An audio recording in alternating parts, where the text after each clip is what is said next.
Before I became a Christian, for me, life was work, tireless work. Now, I want you to know, brothers and sisters, that what has happened to me has actually served to advance the gospel. As a result, it has become clear throughout the whole palace guard and to everyone else that I am in chains for Christ.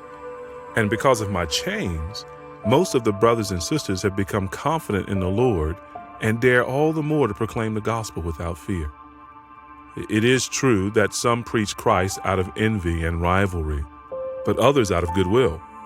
The latter do so out of love, knowing that I am put here for the defense of the gospel. The former preach Christ out of selfish ambition, not sincerely, supposing that they can stir up trouble for me while I am in chains. But what does it matter? The important thing is that in every way, whether from false motives or true, Christ is preached. And because of this, I rejoice. Yes, and I will continue to rejoice, for I know that through your prayers and God's provision of the Spirit of Jesus Christ, what has happened to me will turn out for my deliverance. I eagerly expect and hope that I will in no way be ashamed, but will have sufficient courage so that now as always, Christ will be exalted in my body, whether by life or by death. For to me, to live is Christ, and to die is gain. If I am to go on living in the body, this will mean fruitful labor for me. Yet what shall I choose? I do not know. I am torn between the two. I desire to depart and be with Christ, which is better by far. But it is more necessary for you that I remain in the body. Convinced of this, I know that I will remain, and I will continue with all of you for your progress and joy in the faith, so that through my being with you, again, your boasting in Christ Jesus will abound on account of me.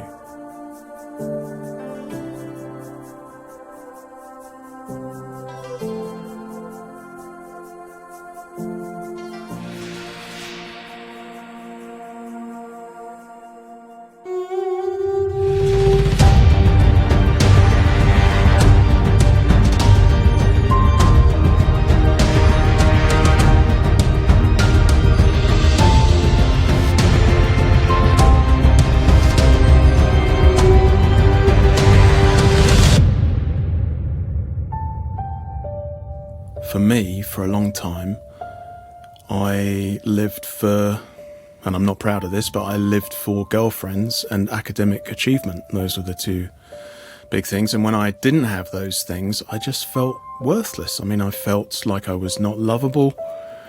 I felt like I was not a worthwhile human being. I felt invisible.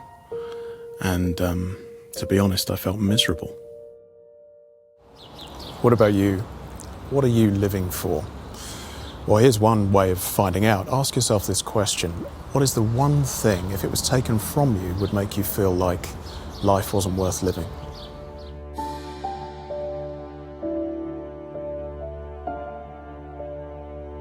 Something you can't miss as you read this section of Philippians, and actually the whole letter, is Paul's joy.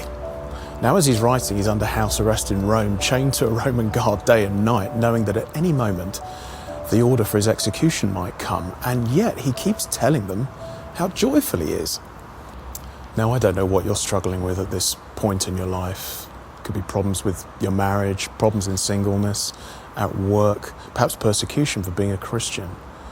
But if Paul can be joyful in his circumstances, then surely there can be hope for us in our circumstances too.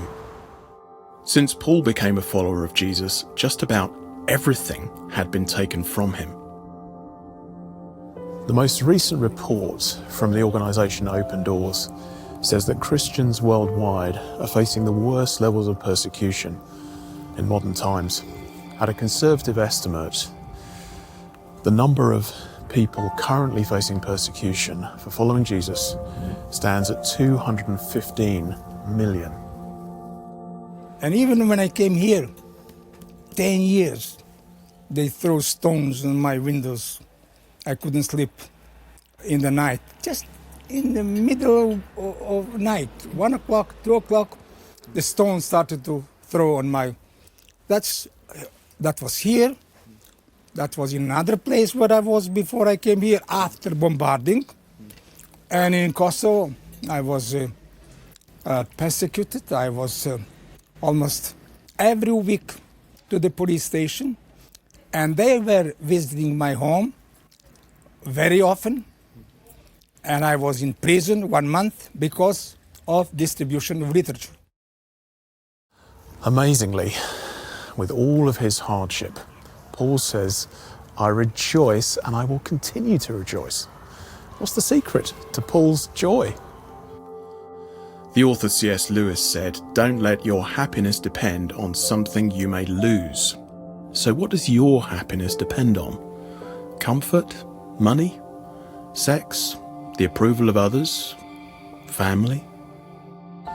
These aren't necessarily bad things, but they are fragile things. And when they go, they'll take your happiness with them.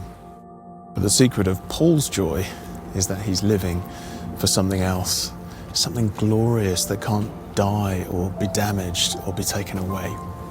For to me, he says, to live is Christ. He finds his deepest happiness in Christ.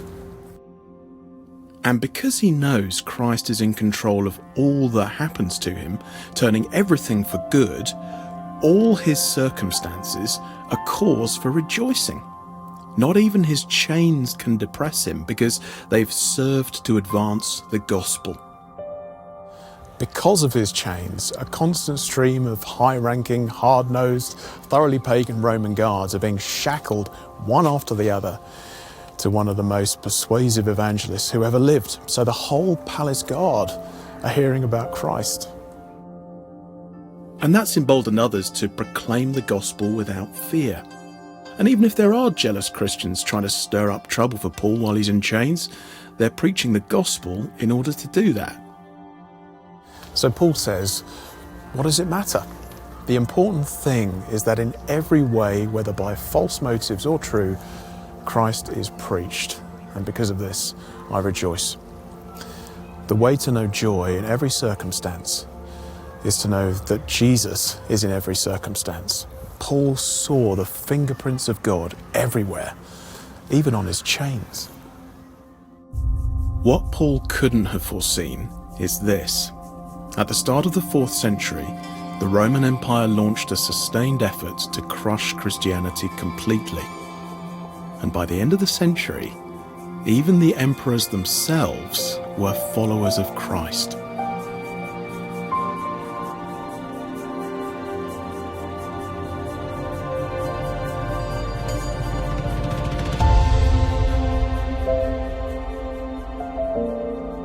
So to live is Christ.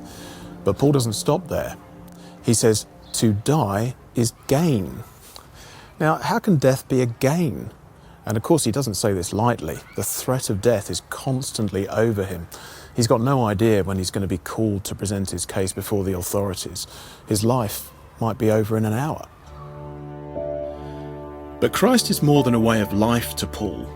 Christ is a way of death too. Paul knows that even if he dies, all that will happen is that he'll be united with his greatest treasure, his greatest happiness. And that will make you radical, radically fearless, radically loving. If Christ is the one who gives you most joy, not money or family or sex or comfort or status or freedom from prison, if Christ is the one who gives you the most joy, then nothing can rob you of that joy. Suffering and death become your servants. All they can do is usher you into the presence of your deepest joy. To live is Christ, and to die is gain. I knew if they kill me, I go to heaven. I was not afraid. And there is a text in the Bible that Jesus died on the cross to deliver us from the bondage of fear of death. Would you go so far as to say you were joyful in the middle of that? Yes, I was really joyful. Yeah. I was so happy. Why were you happy? Because I felt Christ's presence with me all the time. He was just near me. But if we're honest, a lot of the time, Jesus isn't our greatest treasure, and so we miss the secret of joy. If we're honest, we would rewrite that sentence. For me, to live is having friends and family around me, and to die is loss.